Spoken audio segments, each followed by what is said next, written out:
This is Solsei.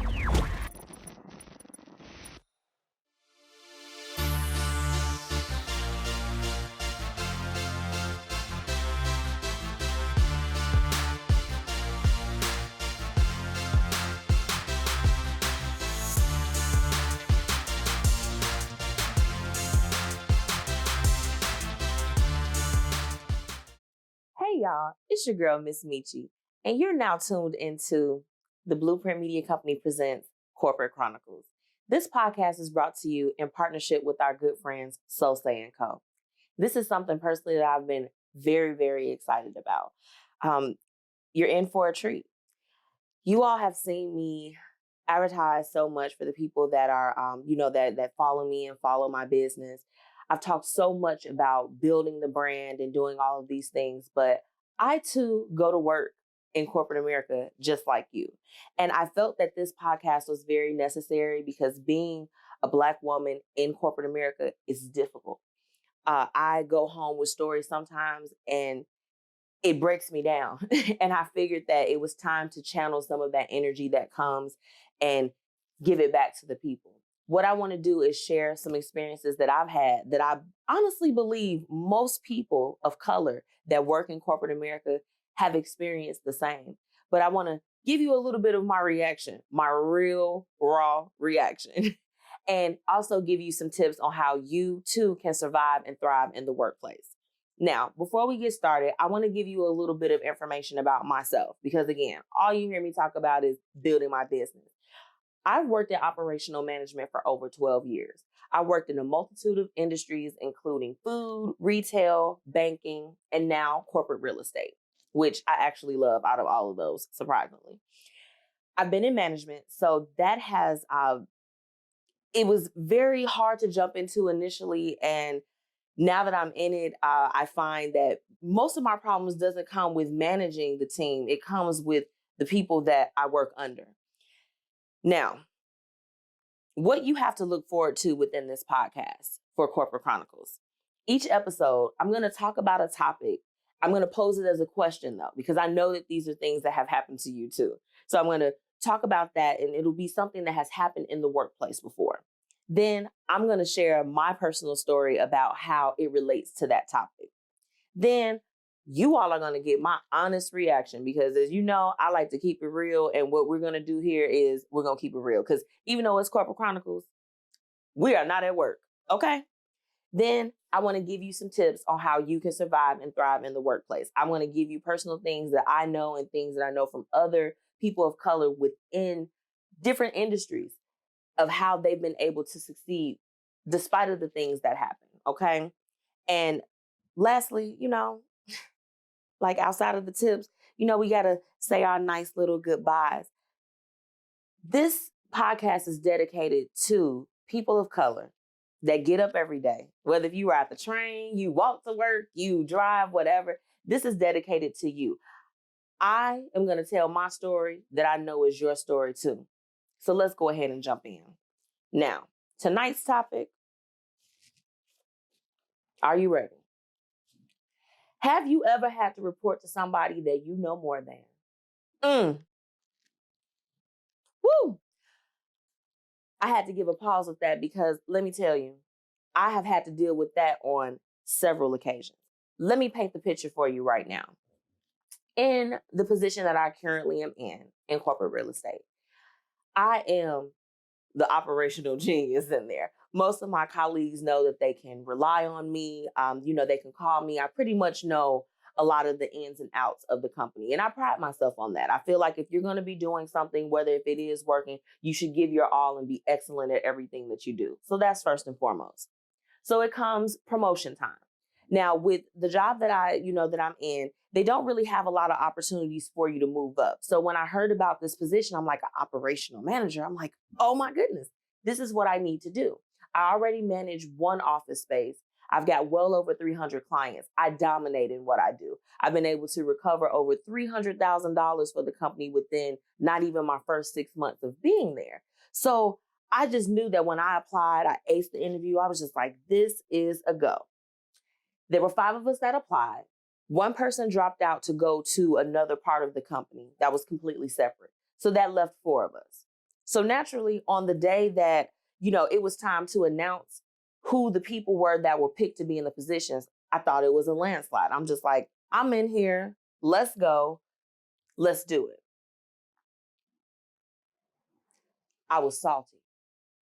Because let me tell you this. This is exactly what happened. I opened up the email. The other 3 people that applied, they got moved into those positions. I'm like, clap, clap, bravo. Let's get it. I scrolled down, my name not on there whatsoever. So I'm looking. I'm just like, well, who else applied? I had questions at this point. They literally pulled a manager from an entire different region from the sales side, because the company's broken down with sales and operations. Most companies like that are. Now, my honest reaction, the first thing was hurt, disappointment. I called my husband. I don't even think that I was able to even verbalize what had happened before I just had tears running down my eyes, because I'm just like, I've done all of these things in such a short amount of time. I'm so great. I pride myself. I am, top 15% in the country, top 5% in my region. There's over 20 locations within that. So, and I've maintained that. What is it about me? I immediately turned that rejection onto myself. I'm just like, how? How could they choose this person? How could they go to a whole completely different side, a different sector of the company? This person does not know what it is that I know. I literally I turned around 2 centers that probably would have closed within a year or so had they not gotten the revenue that they needed to stay open. And then, my husband, he talked me out the ledge. He said, look, I know you're upset right now. I'm sorry that you're going through this. You're better than what you're trying to put on yourself. This is not on you. That rejection and that closed door is not about you. Not at all. But then I'll tell you this, y'all. It turned into anger. I was mad as hell. I'm like, how dare you pass me up and go to these other people? This person doesn't even know what they're doing. No shade to that person, because they're actually really, really awesome. Love working with them. But I'm like, if I got to teach you how to do your job, are you really, really that efficient, in terms of helping me to better survive and move up within the workplace? I was angry. I became a little bit bitter even. I said congratulations to my colleagues that had actually gotten promoted, but there was a little bit of bitterness and a little bit of resentment in terms of, I've come to work and I give 110%. I don't know how to go and just be like, yeah, I'm just here to collect the check. I'm not that type of person. So it was heartbreaking, you all. It definitely was. I mean, there is no other way to describe it. Now, beyond that, I've given you the story. And I gave you my real reaction, y'all. Okay. Sometimes I still can't get over that. I'm just like, I'm mad. I'm angry. But I do want to give you some tips when something like that happens, because I'm sure that for anyone that is listening in, that you have been passed up. They didn't recognize the value that you had. How you come every day. You're the first one out. You're the last one to leave the office. How great you are. How your coworkers adore you. They call you. Your line is always ringing because you know it all. You are so knowledgeable. You've been in this predicament. I know that you've seen this.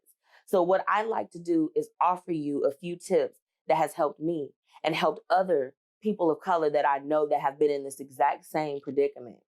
I want to help you. So let's get into it. Number 1, don't get discouraged. It is enough that it'll feel like it'll just rip your little heart out. You like, oh my goodness, they did this to me. Don't get discouraged as far as that. Hold your head up high and know that you've got it all. You're doing it. And if they can't see your worth, that's okay. That's on them. You go and you do and dominate and be the best that you can be in the position that you're in. And if they are not valuing you so much that you're just like, I need to move on. Indeed, LinkedIn, Career Builder, Monster, it's too many sites out here for you to go get another job. Go and chase the bag that you feel that you deserve. What's befitting for your life, okay? Don't ever become confrontational with your new supervisor that don't know nothing, because What they'll try to do is come to you. Hey, they call me D at work. D, I know you know how to do X, Y, and Z. And you know what I do? I send them right to the portal where I had to learn it from. Okay? Okay? I can't shout it out, due to privacy reasons, but I send them right to that portal. I said, why don't you go check on there? D, well, why can't you just tell me? Well, I had to take the time to learn it too. The problem is, and then we'll talk about this in another episode, you are not paying me for the efficient way that I'm able to do things. You paying me for the time that it took to get there. Well, I can arrive at an answer. I can do the research and come up with the resolution very quick. That'll be another episode, okay? This also goes along, don't do the work for them. You better redirect them and make them find out what they need to do the same way that you did. It took time for you to learn that information.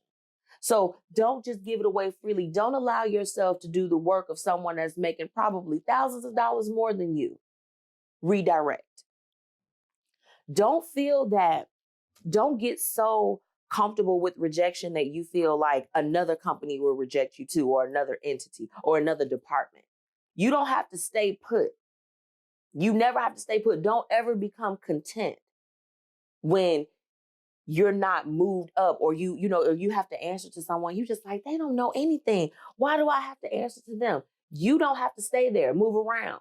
Stay abreast to the opportunities that are available within the company that you work in. Because like you, the reason why I still go to work, we need insurance. We need the benefits that a lot of the larger entities offer until we're able to, as business owners ourselves, get to a place where we don't have to rely on anything else. So, make sure that you're looking at opportunities that are within, because you've already invested your time. If you've been there for a year or so, or if you're one of those people that are tenured, you've been there for 5 or 10 years, you don't have to stay in your department, sister, brother, ma'am, sir.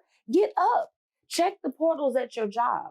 Go on the other sites, Indeed and LinkedIn, and look up opportunities. Always stay abreast to opportunities that are going on within your field. It's always that sad time.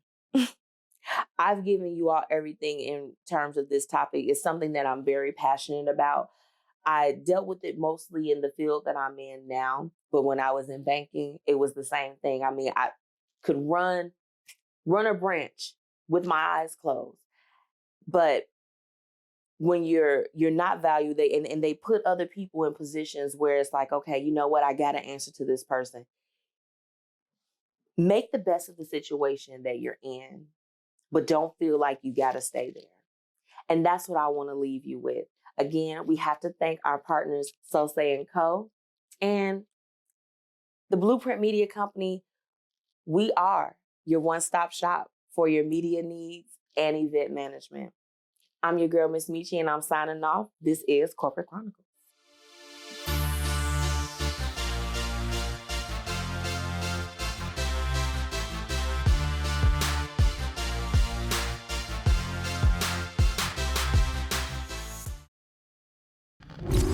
This is Solsei.